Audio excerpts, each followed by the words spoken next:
Hi, welcome back to the channel. Today for you, where I'm going to be doing Mississippi chicken.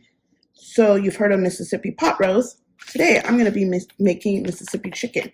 So what you need is the same ingredients for Mississippi pot roast. You need the pepperoncinis. I'm getting them out. You need the pepperoncinis. You need your gravy. You know what? I probably will only just use half of this. And then I don't have ranch packaging. I have the seasoning. So I'll do probably like a tablespoon and a half of ranch and then 1 stick of unsalted butter. So I'm going to pour in probably a half. And then once it gets done, I'll come in and I'll shred the chicken. Let's see about that. Yeah. I don't want to do the whole thing because it's not a pot roast and it's only 3 pieces of chicken breast. And then I'm going to add in about a tablespoon of ranch. About a half, another half. Not a lot. So that.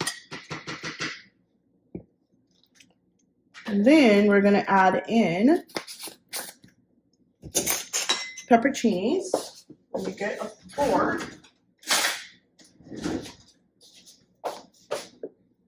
They didn't have whole ones when I went to get these, so I just grabbed the sliced ones. It's the same thing. So I'm just gonna put quite a few of these in here just because they are sliced, and then I'm gonna pour some of the juice. I'm gonna add a little bit more pepperoncinis. Hopefully you guys can see what I'm doing. And I gotta wipe that off. Then I'm just gonna add, sometimes I add a half a stick of butter, sometimes I add a whole stick. I'm just gonna add the whole stick today. And then I'll probably make some pasta with this, or I'll figure it out. But yeah, that's it. I'm gonna lay it on top of the chicken. I also sprayed my pan or my crock pot with some canola oil spray so it doesn't stick.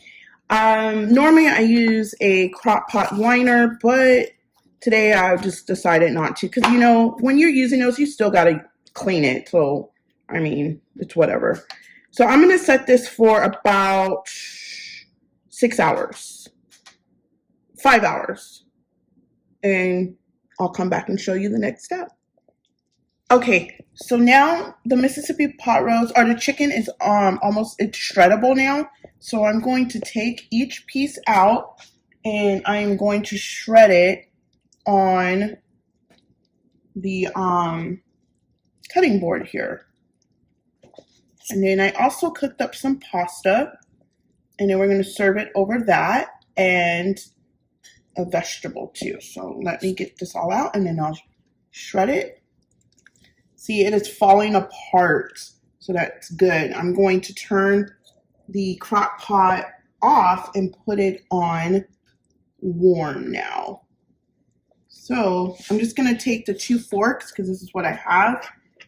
You can put it in your KitchenAid, but I prefer not to do that because it's more mess that I have to clean up. So I'm just going to shred it with 2 forks.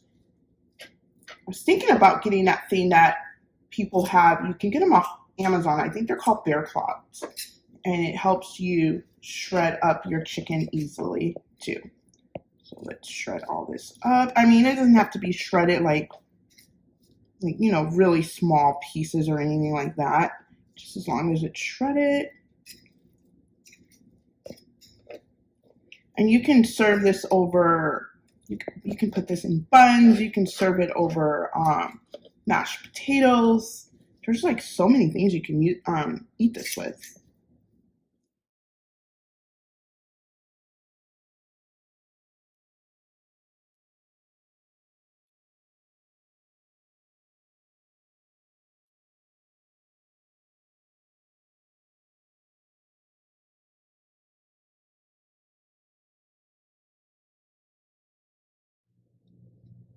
So today we're going to be making brown butter chocolate chip cookies.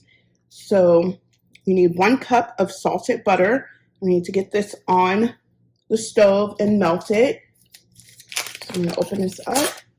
Luckily I had salted butter because normally I do not keep salted butter at all in my freezer.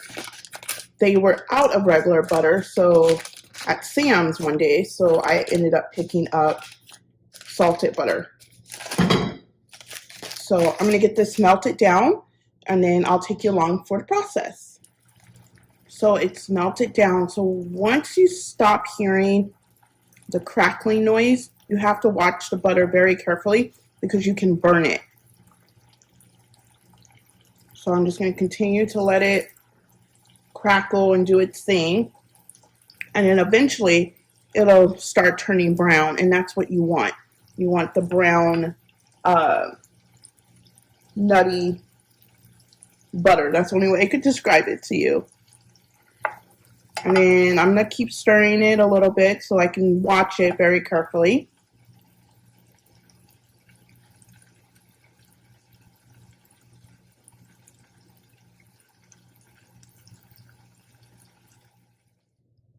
So hopefully you guys can see this. This is how you want the butter. It got away from me. It started foaming up and I couldn't tell that if it was browning. It browned all right. I almost burnt it. So I'm going to pour this in here. So you want all of this. You want all of it. Let's put it all in there. Okay. Then the recipe says you need to add in the brown sugar and the white sugar.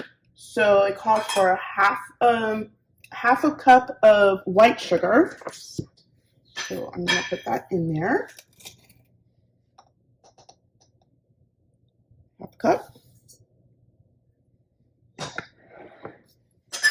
Then it calls for 1.5 cups of brown sugar.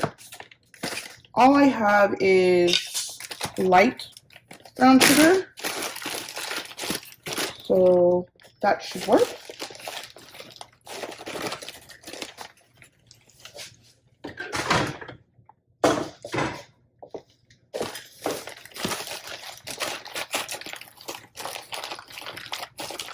And it says to pack it so I can get it out.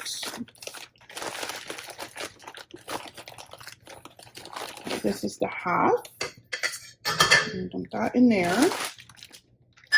Then I need 1 full cup.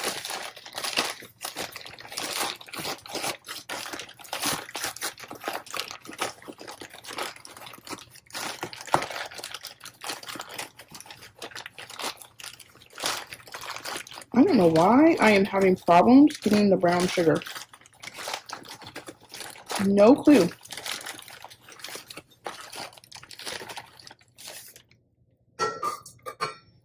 Add a little bit more. All right, that's a cup. Then it says, be right back. Then it says to stir it up. I'm just going to stir it with this wooden spoon.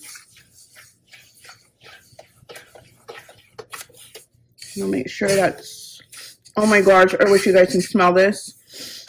It smells amazing. Now, while we wait for the butter to cool, it has to cool down. In another bowl, I am going to mix all the dry ingredients. So we need, what do we need? Why am I losing sidetrack? 2.5 cups of flour, all-purpose flour.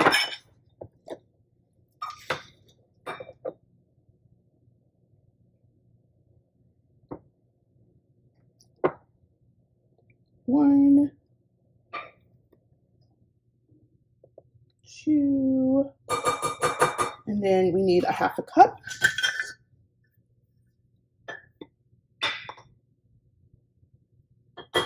Two and a half cups. Then we need 1/4 teaspoon of baking powder.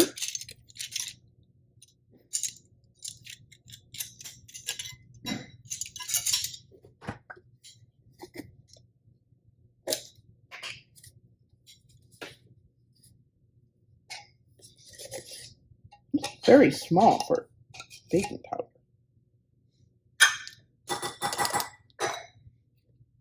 And then a teaspoon of baking soda.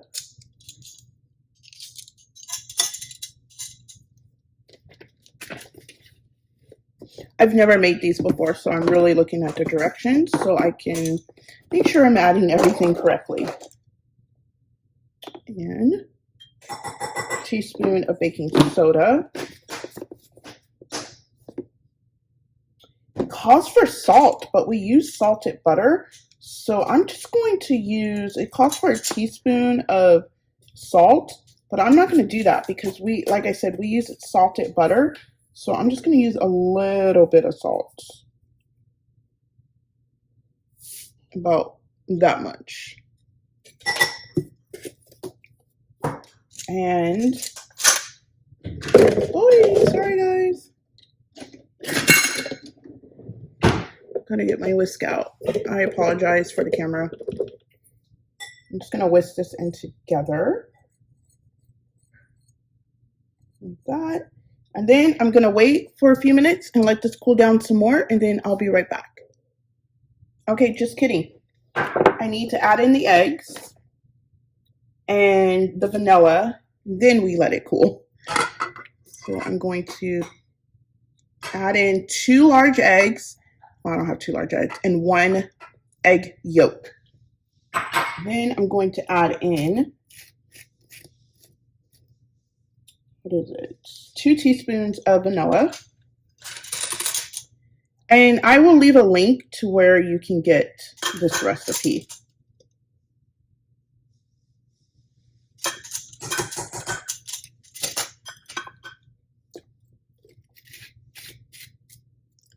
And we're going to mix this up.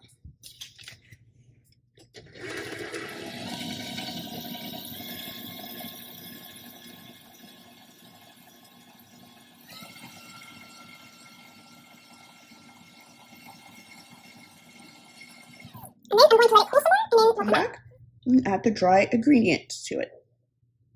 Okay, now we're going to add the dry ingredients. I'm going to add half at a time.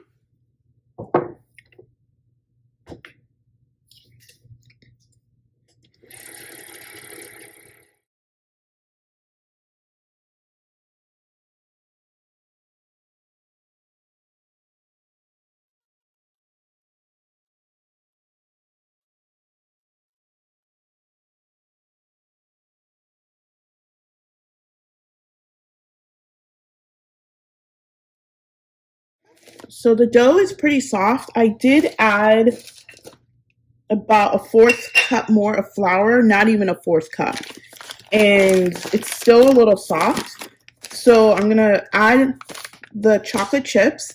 And I'm actually going to add some peanut butter chips too, because I do have these. Why not, right? And then I'm going to set this in the fridge because it looks soft. I'll let you guys see it in just a minute. So I'm just going to pour in. It calls for a 1.5 cups of chocolate chips. I have to go this way. Apologize. I'm going to do that. And then I'm going to do a little bit of the peanut butter ones, the Reese's peanut butter ones. Not a lot of these. That's enough. And then I'm going to mix this.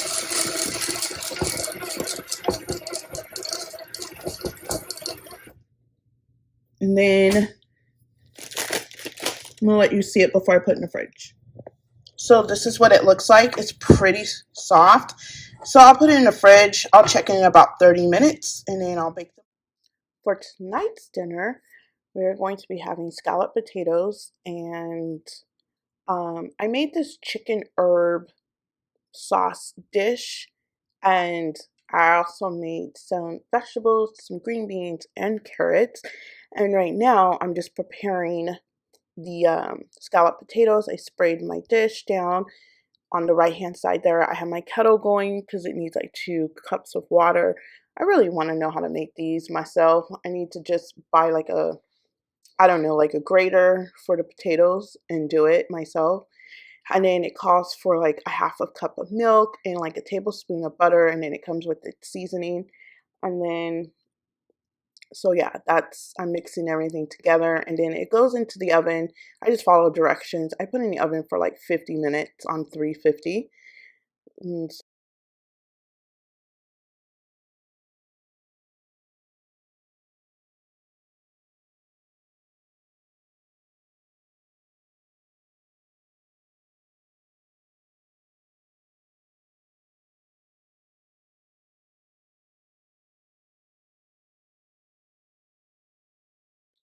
So right here, I'm using olive oil and putting about a tablespoon or so-ish, and about a tablespoon of butter. I really like the flavor of the butter with the chicken, and then I just let my pan get pretty hot because, you know, a cast iron skillet, you want that sizzle on the chicken. And now my water is ready. Sorry, my big old hand's up in the way. I need to figure that out because I noticed that my hand is always in the way and I'm right-handed. So it's really hard for me to like use my left hand because I'm afraid I'm going to drop something.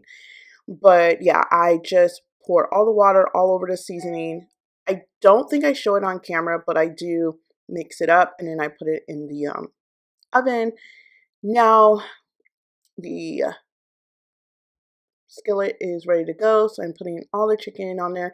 I think I put it on, like cooked it like 4 or 5 minutes on each side because I end up putting it in the oven once everything is done because this is chicken thighs and it has the bone in it, and I didn't feel like having this all over my stove. So I prefer to cook it in my cast iron skillet and then finish cooking it in the oven.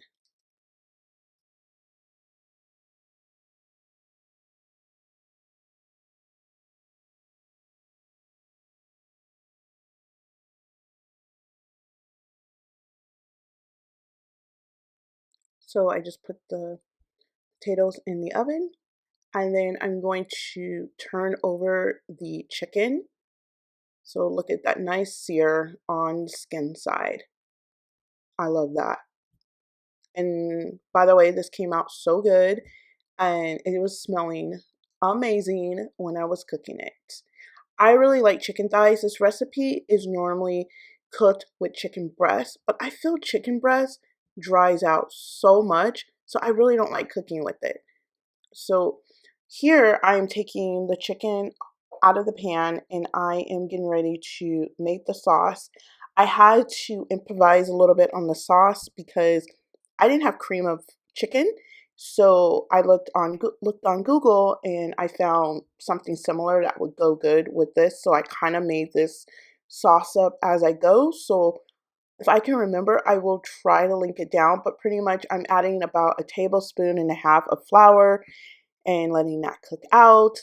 And then I'm going to add heavy cream, a cup of heavy cream, a cup of just regular milk.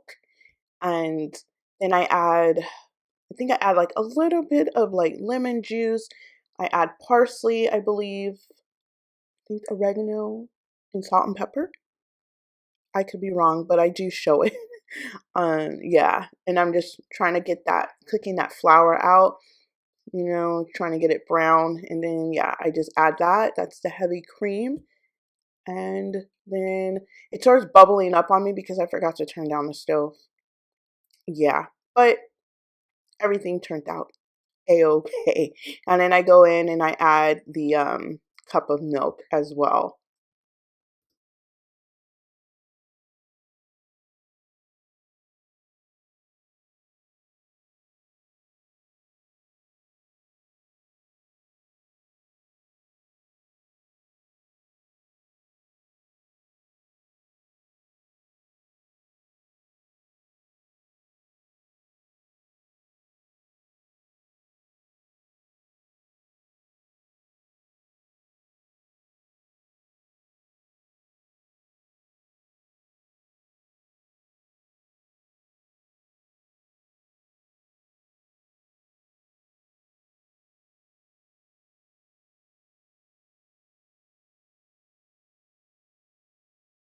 So I'm scraping the bottom of the pan because you know that's where all the flavor is.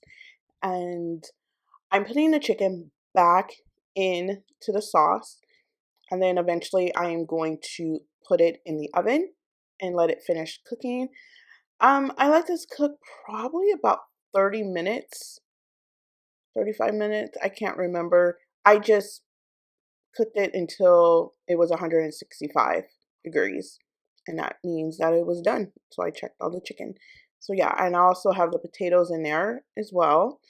And then next, what we're going to be doing, I'm going to be cooking the Red Lobster cheesy biscuits. Oh my God, you guys, if you haven't tried it, I know it's a box thing, but it is so, so good.